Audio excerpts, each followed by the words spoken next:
Have you ever found yourself in a conversation with someone where it feels like you're speaking different languages? Misunderstandings, conflicts, and hurt feelings can often arise when we lack strong interpersonal communication skills.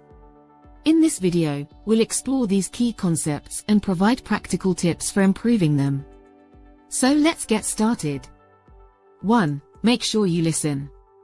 We've all been there. You're in a conversation with someone, but your mind is wandering off to other things. You might be thinking about what to make for dinner tonight or planning your weekend. Unfortunately, this kind of distracted listening can lead to misunderstandings and missed opportunities for connection. To truly listen actively, you need to focus your attention on the speaker and engage with their message. This involves more than just hearing the words. It means paying attention to tone, body language, and context as well.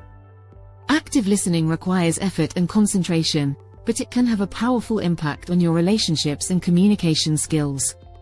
Verbal cues can also be helpful, such as asking questions for clarification or summarizing what the speaker has said in your own words. Another important aspect of active listening is avoiding distractions. This means putting away your phone, turning off the TV, and finding a quiet place to talk if possible. When you're distracted, it's easy to miss important details or misinterpret the speaker's message. To truly listen actively, you need to be present in the moment and fully engaged with the speaker. This means putting aside your own thoughts and feelings and focusing on what the speaker is saying. Active listening takes practice, but it's a skill that can improve your relationships and communication in all areas of your life. 2. Use nonverbal communication. Did you know that nonverbal communication can often speak louder than words? When we communicate with others, our body language, tone of voice, and facial expressions can convey important information about our thoughts, feelings, and intentions. By using nonverbal communication effectively, you can enhance your message and build stronger connections with others. One way to use nonverbal communication is to pay attention to your own body language. This means standing or sitting up straight, making eye contact, and using open gestures to show that you're engaged in the conversation. Avoiding closed gestures, such as crossing your arms or legs, can also help to create a more open and welcoming atmosphere. Using your facial expressions can also be a powerful tool in nonverbal communication. Smiling, nodding, and making eye contact can convey positive emotions and show that you're interested in what the other person is saying. On the other hand, frowning, looking away, or avoiding eye contact can indicate negative emotions or disinterest. It's important to remember that nonverbal communication is not always easy to interpret.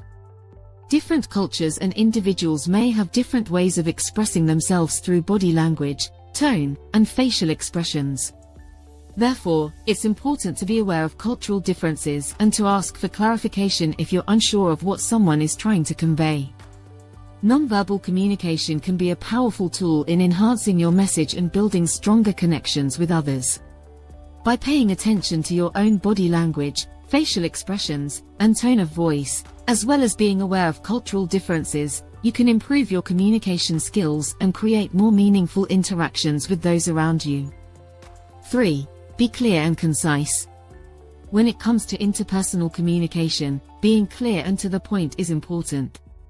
Get your message across in a way that is easy to understand and doesn't leave room for misinterpretation.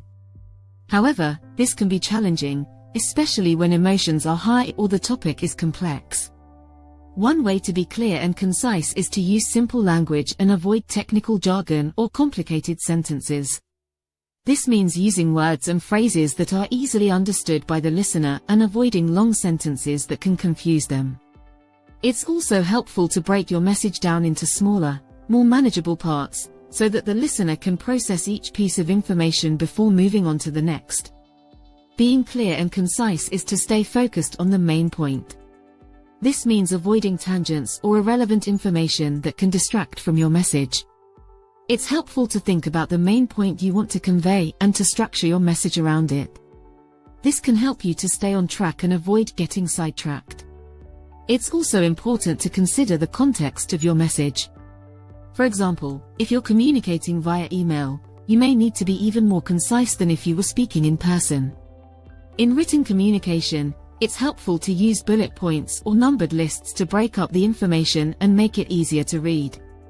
By using simple language, staying focused on the main point, considering the context, and being mindful of the listener's perspective, you can improve your communication skills and ensure that your message is received as intended. 4. Practice empathy. Empathy is the ability to put yourself in someone else's shoes and understand their thoughts, feelings, and experiences. It helps you connect with others on a deeper level and build stronger relationships. To practice empathy, it's important to actively listen to others and try to understand their perspective. This means paying attention to not just what they're saying, but also their tone of voice, facial expressions, and body language. By doing this, you can get a better sense of how they're feeling and what they're experiencing. It's also important to validate others' feelings and experiences. This means acknowledging that their feelings are real and understandable, even if you don't necessarily agree with them. By doing this, you're showing that you respect and care about them, which can help to build trust and strengthen your relationship. Another way to practice empathy is to ask questions and show a genuine interest in others. This means taking the time to get to know them and learn about their experiences, thoughts, and feelings. By doing this, you're demonstrating that you value their input and opinions, which can help to foster a sense of mutual respect and understanding. 5. Use appropriate language and tone. Using appropriate language and tone is crucial. It's important to consider the context and the audience you're communicating with, and adjust your language and tone accordingly. First, consider the audience you're communicating with. Are you speaking with a colleague, a friend, a client, or a superior? Each of these situations requires a different approach and tone. For example, when speaking with a superior or client, it's important to use formal language and a respectful tone, while with a friend or colleague, a more casual tone may be appropriate. You also need to check the emotional state of the person you're communicating with. If someone is upset or emotional, it's important to use a calm and reassuring tone and language to help ease their feelings. Using aggressive or confrontational language can worsen the situation and lead to a breakdown in communication. By being mindful of these factors and adjusting your language and tone accordingly, you can build stronger relationships and communicate more effectively. 6. Stronger relationships and improved quality of life. Improving your interpersonal communication skills can have a huge impact on your personal and professional relationships and your quality of life. It can help you build stronger and more meaningful relationships. Strong communication skills can help you better understand others, express yourself more clearly, and build trust and respect with others. This can lead to more effective collaboration, increased productivity, and a better work environment. Also, it can lead to stronger relationships with friends and family, and improved conflict resolution skills. Imagine you are in a team meeting at work, and a colleague proposes a new project idea that you disagree with. Instead of dismissing their idea outright, you use active listening skills to understand their perspective and why they believe this idea could be valuable. You then use nonverbal communication to show that you are engaged and open to hearing more, such as nodding your head and maintaining eye contact. You also ask clarifying questions to gain a deeper understanding of their idea. You use clear and concise language to express your concerns and provide constructive feedback, taking care to avoid language that may come across as dismissive or confrontational. You also respect their cultural differences and empathize with their point of view, even if you ultimately disagree with their idea.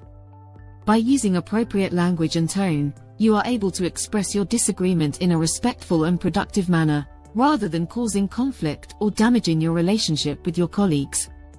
This can lead to a more positive work environment and a stronger, more collaborative team.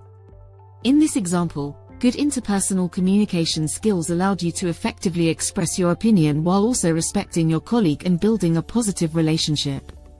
This ultimately led to a better outcome for the team and a more productive work environment. By investing in your communication skills, you can enhance your personal and professional relationships and achieve greater success and fulfillment in life. Thanks for watching. Subscribe for more.